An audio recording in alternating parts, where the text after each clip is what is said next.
तू तो बड़ा करतारू खेला। अरे होलिया में माल फ्री बा, सब केहू मजा लेला। अरे तय आउ का करतारू?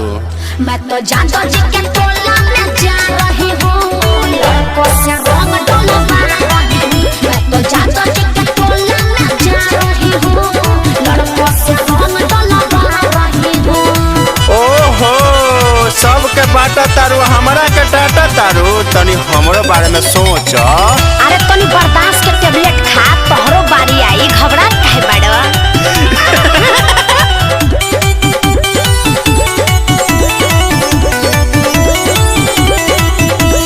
लहंगा में डालल गिरजी रोजे, चोली में चहन जी, गुप्ता साहूज गुलाल फैलेले हमसे साझा बिहान जी।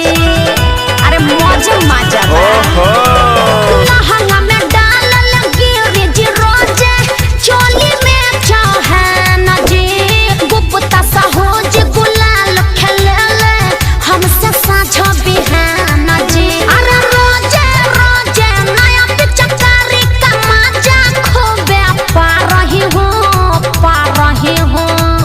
अरे हमरो पिचकरिया नया नु बा, सड़ल थोड़ा बा। अजमा के एक बार देख लो। अरे हटा हटा, हमके लेट होता। और तो कहाँ जाता रू?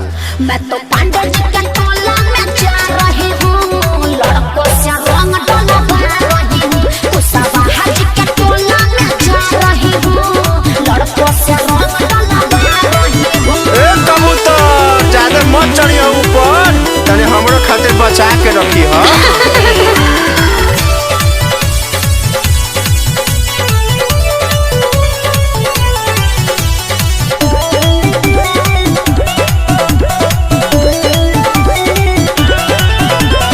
गोली मुहल्ला सारा गाँव में घूम के रंग लगावा बतानी, रंगवा के बारिश में खुद के भिजाइले, देह के गीला करावा बतानी।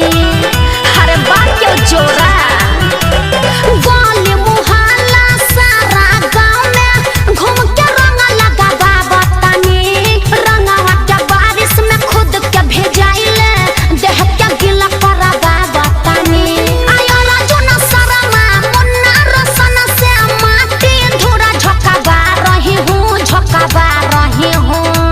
हाँ तो गौतमुआ रबिया से बची के रही हो, कहीं नाली में न पटक देवे। कगो कांड कोइले बाऊ। अरे बाप रे, वो तो ढेर देर से हमके बोलावता।